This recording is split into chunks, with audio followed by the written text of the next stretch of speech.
आयु कामयमानेन धर्म अर्थ सुख साधनम आयुर्वेदोपदेशेषु विधेय परमादरः। तो धर्म, अर्थ और सुख का जो साधन है, ऐसी आयु की जो कामना कर रहा है उसने आयुर्वेद के हर उपदेश का आदर पूर्वक स्वीकार करना चाहिए, उसके लिए आदर रखना चाहिए। इस श्लोक का ये मतलब है। तो आगे देखते हैं। तो आगे दिया है, हिताहितं सुखम दुःखम आयुस्तस्य हिताहितं मानं च तत्र यत्रोक्तम आयुर्वेद स उच्यते। हितायु, अहितायु, सुखायु और दुखायु, या आयु के चार मतलब ये चार टाइप की आयु होती है। तो ऐसी आयु के लिए क्या अच्छा है क्या बुरा है, इस सब का जिसमें बताया गया है वो शास्त्र है आयुर्वेद। मतलब हितायु, सुखायु, दुखायु सबका जो वर्णन है जिस शास्त्र में किया है, इसमें से हित का शरीर के लिए हितकर क्या है और अहितकर क्या है, जिसमें वर्णन किया है वो है आयुर्वेद। तो आगे देखते हैं आगे का श्लोक। तो आगे के श्लोक में जाने के बाद हमें दिखेगा, देखो आयुर्वेद भूतल पर कैसे आया, मतलब आयुर्वेद कहीं से तो आया होगा, तो वो कहाँ से आया ये वर्णन करने वाला ये श्लोक है। तो सबसे पहले ब्रह्मा स्मृत्वा, सबसे पहले ब्रह्मा जी जो कि सब परम ब्रह्म है, उन्हें स्मरण हुआ आयुर्वेद का।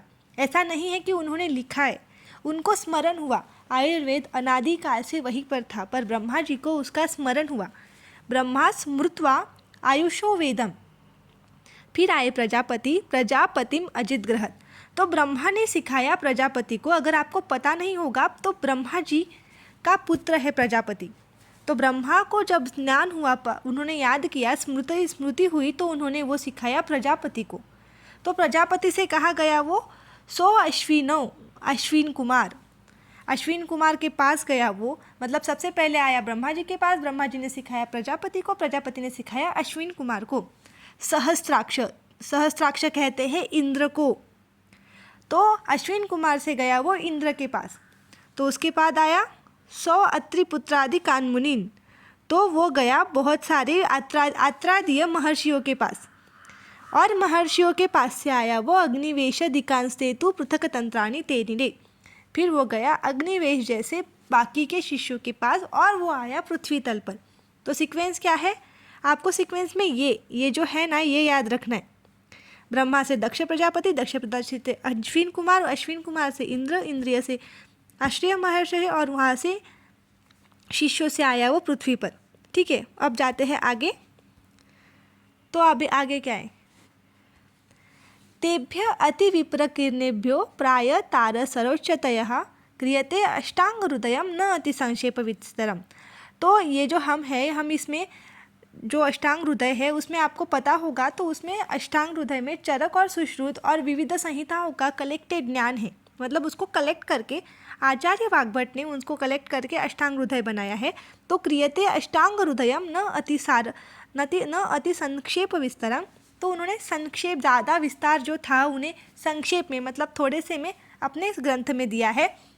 और तेभ्य अति विप्रकरणेभ्य प्राय सारतरोच्चय का मतलब क्या है, जो नॉलेज था अब तक वो सब वो था इधर उधर स्कैटर्ड था, तो उन्होंने सबका सार भाग, मतलब इम्पोर्टेंट को कलेक्ट करके उन्होंने एक अष्टांग हृदय नाम का ग्रंथ लिखा, जिसमें उन्होंने सब ज़्यादा विस्तार में नहीं लिखा, मतलब संक्षेप में सब चीज़ें मेंशन कर दी। तो यह होता है इसका मतलब।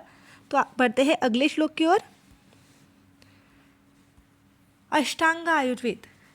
तो आयुर्वेद के हैं 8 अंग। कौन से 8 अंग है, काय मतलब काया चिकित्सा, मतलब जनरल मेडिसिन। फिर आता है बाल मतलब पेडियाट्रिक्स। ग्रह से आता है वायरल, बैक्टीरियल, ऐसे कहा जाता है, या कहा जाता है कि कोई बाहरी शक्ति हो तो उसे भी ग्रह के रूप में कहा जाता है। तो ऐसे 2 मत है ग्रह को लेकर, एक वायरल या बैक्टीरियल, मतलब कोई बैक्टीरिया वायरस होगा, और एक तो हो सकता है कि कोई भूत पिशाच जो माना जाता था पहले वो हो सकता है। फिर आता है ऊर्ध्व जत्रुगत रोग। जत्रु मतलब क्या होता है कि जो अपना स्काल्पेल क्या होता है, ये जो अपना क्लैविकल बोन होता है उसके ऊपर का जो भी होता है वो आता है ऊर्ध्व में। और ऊर्ध्व जत्रुगत रोग में क्या आता है कि ENT आता है, मतलब ENT और ऑफ्थैल्म आता है। तो काय बाल ग्रह ऊर्ध्व अंग। फिर आता है शल्य इज़ लाइक बेसिकली सर्जरी। दंष्ट्रा इज़ फॉर टॉक्सिकोलॉजी। जरा वृषान तो जरा वृषांश से आता है, देखने दो मुझे, जरा से आता है जरा की चिकित्सा और वृषांश से आता है वाजीकरण चिकित्सा।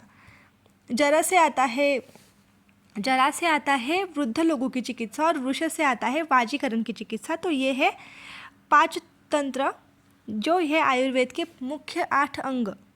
तो ठीक है, आपको ये याद करना है, ये पूरा श्लोक हर किसी को याद होना चाहिए। तो अब बढ़ते हैं आगे।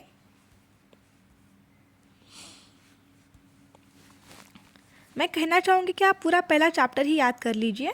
तो ये देखो, अब है दोष, वायु पित्त कपश्च इति त्रयो दोषः समासतः। 3 दोष है, वायु पित्त कफ। तो एक एक दोष के बारे में हम आगे पढ़ेंगे। चलो देखते हैं आगे।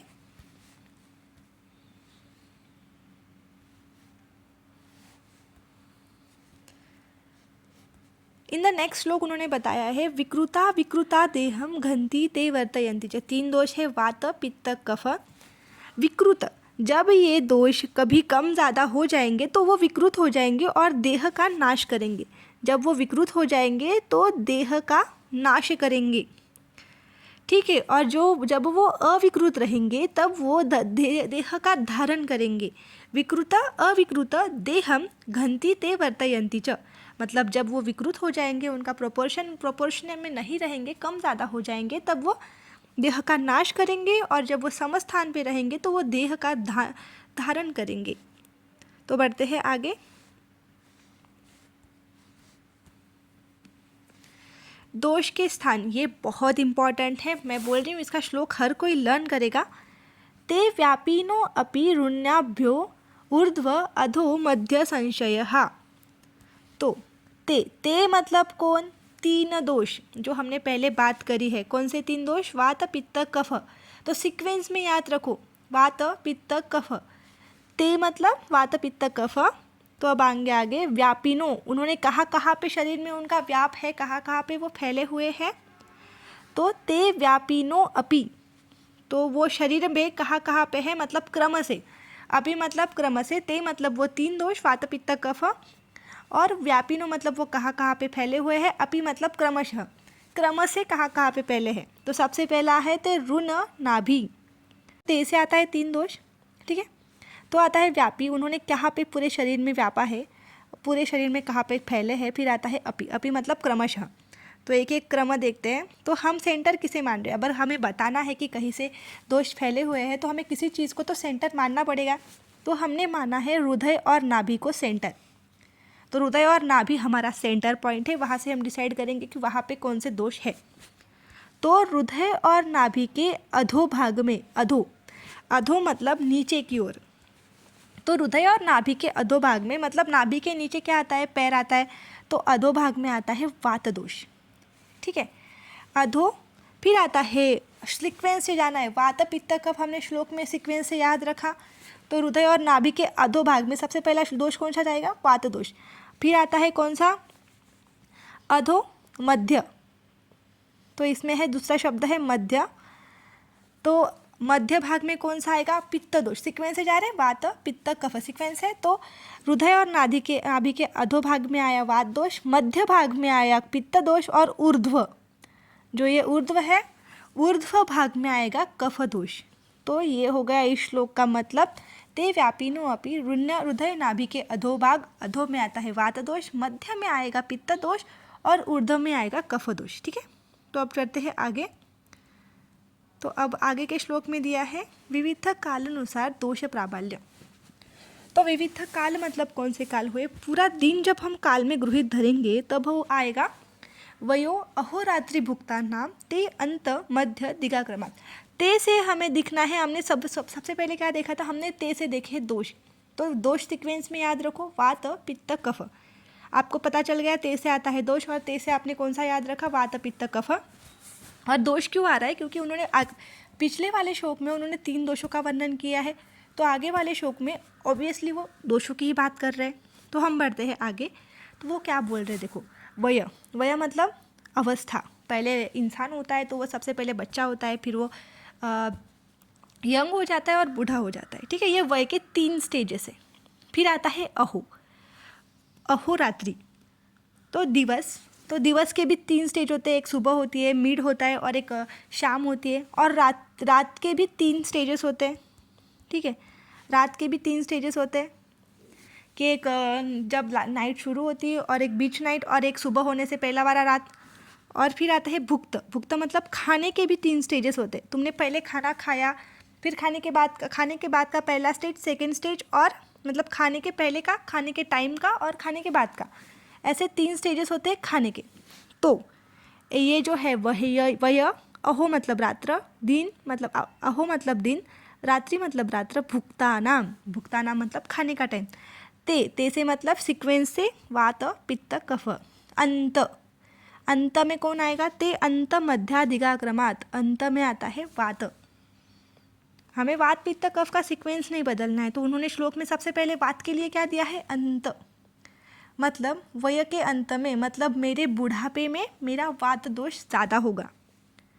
दिन के एंड में, जब दिन खत्म हो रहा होगा तब वात दोष ज़्यादा होगा। रात्रि के अंत में भी वात दोष ज़्यादा होगा, और खाने के पश्चात वात दोष ज़्यादा होगा। ठीक है, तो मध्य, और बीच में कौन आएगा? पित्त। ठीक है, ते अंत में आएगा वात दोष, मध्य में आएगा पित्त दोष। सीक्वेंस हम दोष का नहीं बदल रहे, और सबसे बचेगा तो वो आएगा कफ दोष। तो आपको ये शायद से समझ गया होगा कि किसी भी चीज़ के स्टार्टिंग में आ रहा है, मतलब अंत में आ रहा है वात दोष, मध्य में आ रहा है। अब देखो वय, जब मैं यंग हूँ तो मेरे में अगर मैं यंग हूँ तो मेरे में जाएगा पित्त दोष का प्राधान्य, क्योंकि मध्य में, किसी भी चीज़ के मध्य में हमने बोला कि पित्त दोष का प्राधान्य होगा। या दिन के रात के मध्य में भी, अब और दिन के मध्य में भी, दिन के मध्य में आप देखिए कि धूप होता है बहुत सारा, तो धूप इज अल्टीमेटली सिमिलर टू पित्त दोष, तो वो होता है पित्त के लिए। और खाने के इमीडिएटली, मतलब खाने के बीच में अन्न का पचन चल रहा होगा, तो पाचक अग्नि के लिए कौन जरूरी है? पित्त, पाचक पित्त जरूरी है, तो बीच में भी है पित्त दोष। तो शायद से मैंने आपको अपनी पूरी कोशिश की आपको समझाने की, शायद से आपको समझ में आ गया होगा, और अगर नहीं समझा है तो आप ये चार्ट देख लीजिए, इससे सब क्लियर हो जाएगा। और ये श्लोक सबको लर्न करना है, ये फर्स्ट ईयर से लास्ट ईयर सब तक जाता है, तो ये श्लोक हर किसी को आना ही चाहिए। I am providing you this chart, ये हर किसी को समझ में आ जाएगा। जिसको मैंने अब तक बताया नहीं समझा, आप ये चार्ट एक बार देख लो, तो इसमें बताया गया है कि कब कौन सा प्राधान्य होगा, तो आप ये चार्ट देख लो तो आपको शायद क्लियर। ठीक है, इससे पहले ना हम ये भी देख लेते हैं, तो इसके बाद एक चार्ट बताया जाएगा तो आपको समझ में आ जाएगा। और ये भी लिखना है, हर किसी को ये पाठ होना चाहिए। ते भवेद विषम तीक्ष्णो मंदश्च अग्नि समय समः। ठीक है, ते भवेद मतलब 3 दोष क्रम से, विषम तो वात दोष की जो होती है अग्नि, वो होती है विषम अग्नि। वात दोष की आती है विषम अग्नि, पित्त की आती है तीक्ष्ण अग्नि, और कफ की आती है मंद अग्नि। तो भाई होता क्या है ये विषम अग्नि? तो आपने ते से याद रखा कि सीक्वेंस में जाना है। ते भवेत विषम, तो भवेत छोड़ दो, विषम तीक्ष्ण मंदश्च अग्नि समय समः। तो सबसे पहले कौन सा आता है? सबसे पहले श्लोक में कौन सी दिया है? विषम अग्नि। तो वात के लिए कौन सी जाएगी? विषम अग्नि। फिर दी है तीक्ष्ण अग्नि जो जाएगी पित्त के लिए, और मंद अग्नि जो जाएगी कफ के लिए, क्योंकि हम सीक्वेंस नहीं बदलने वाले दोषों का। तो वात के लिए आता है विषम अग्नि। व्हाट डज मीन कि विषम अग्नि है मतलब क्या है? तो देखो विषम अग्नि मतलब क्या है, मैंने कुछ चीज़ खाई तो मेरा अगर डाइजेशन ऐसा हो रहा होगा कि कभी कभी मैंने ना बहुत मतलब ज़्यादा बाहर का खा लिया, पिज़्ज़ा वगैरह बहुत सी चीज़ें खा ली, फिर भी मेरे अग्नि ने उसको पाचन कर लिया। बहुत सी अरबट चरबट कुछ भी खा लिया, फिर भी मेरी अग्नि ने पाचन कर लिया। और समटाइम मैंने बहुत हल्की खिचड़ी वगैरह खाई, फिर भी मेरा अग्नि, मतलब अग्नि क्या होता है बेसिकली डाइजेस्टिव फायर, जो खाने को पचाना होता है ना, वो काम करता है अग्नि। कोई भी तुम खाना खाओगे, उसको अगर कोई पचा रहा होगा, उसका शोषण करने के लिए उसका मेटाबॉलिज्म जो कर रहा होगा, उसे हमने अग्नि कहा है।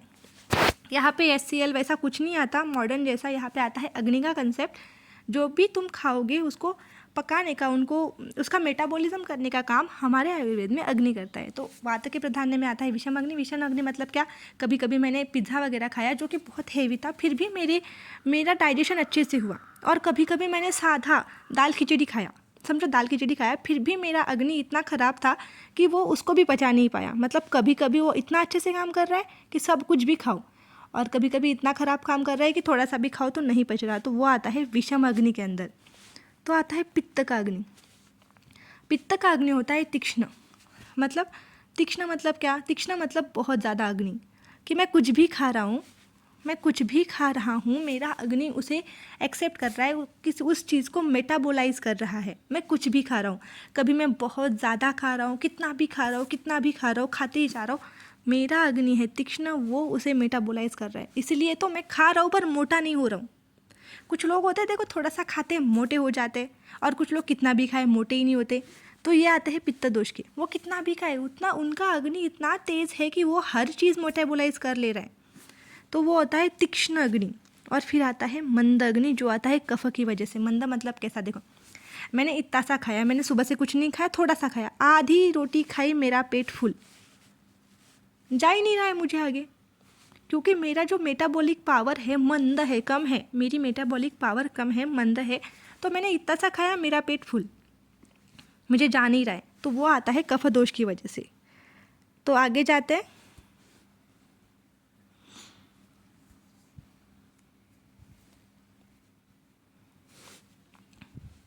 तो अब आएगा कोष्ठ का संबंध। कोष्ठ में क्या आता है? कोष्ठ मतलब होता है, आपको ये पता चल जाएगा आगे, कोष्ठ मतलब कोई भी आशय होता है। आशय मतलब प्लेस। तो कोष्ठ होते हैं 3 जगह टाइप के। कोष्ठ से आप याद रखिए कि कोई भी आपका डाइजेस्टिव का जो भी पाथ है, मतलब stomach, intestine, small intestine, large intestine, सब वो अंडर आते हैं कोष्ठ के। तो कोष्ठ कौन से टाइप के होते हैं? कोष्ठ होते हैं 3 टाइप के, क्रूर, मृदु और मध्य कोष्ठ। कोष्ठ क्रूरो मृदु मध्य स्यात् समयपि। तो कोष्ठ दोष के प्राधान्य के अनुसार, तो वात के लिए कौन सा कोष्ठ जाएगा? क्रूर, ठीक है। पित्त के लिए जाएगा मृदु, और कफ के जाएगा मध्य। तो ठीक है, तो देखते हैं, ये श्लोक देख लिया आपने। तो जो क्रूर कोष्ठ होता है उसका मतलब क्या है? तो कोष्ठ तो क्रूर हो गया, तो क्रूर कोष्ठ का मतलब क्या है कि अगर मुझे किसी चीज़ के लिए प्यूरिगेटिव्स देने पड़ रहे हैं, मेरे को कॉन्स्टिपेशन है, एक एग्जांपल के लिए किसी व्यक्ति को कॉन्स्टिपेशन है, तो हमें उसको देना है विरेचन। तो विरेचन मतलब हम उससे विरेचन मतलब कॉन्स्टिपेशन के अपोजिट होता है वो। तो जिसमें वात प्राधान्य होगा, जिसके कोष्ठ में वात के गुण कैसे है? देखो, वात होता है रुक्ष, ठीक है, रुक्ष होता है वात। तो वात के गुण से अगर मुझे किसी में विरेचन देना होगा, तो मुझे ज़्यादा प्रमाण में उसे विरेचक के लिए औषध देने पड़ेंगे, क्योंकि उसका कोष्ठ क्रूर है, वो विरेचन इजीली नहीं होगा, इसलिए मुझे विरेचन के लिए औषध ज़्यादा देने पड़ेंगे। फिर आता है मृदु कोष्ठ। तो मृदु कोष्ठ में से क्या होता है? मृदु मतलब थोड़ा सा भी औषध दे दिया मैंने, मध्यम मतलब मीडियम क्वालिटी का औषध दे दिया, फिर भी उसे विरेचन हो रहा होगा, तो वो होता है मृदु कोष्ठ। फिर आता है मध्य कोष्ठ। मध्य कोष्ठ मतलब क्या? मध्य से भी दे दूं तो उसे विरेचन हो गया, ठीक है, मतलब थोड़ा सा भी दे दिया, मध्यम शक्ति से औषध दे दिया, तो उसको विरेचन हो गया, तो वो आता है मध्य कोष्ठ में। I think I am clear. अगर नहीं समझा तो पूछ लेना कमेंट सेक्शन में। तो आगे बढ़ते हैं। अब त्रिदोष और प्रकृति का संबंध।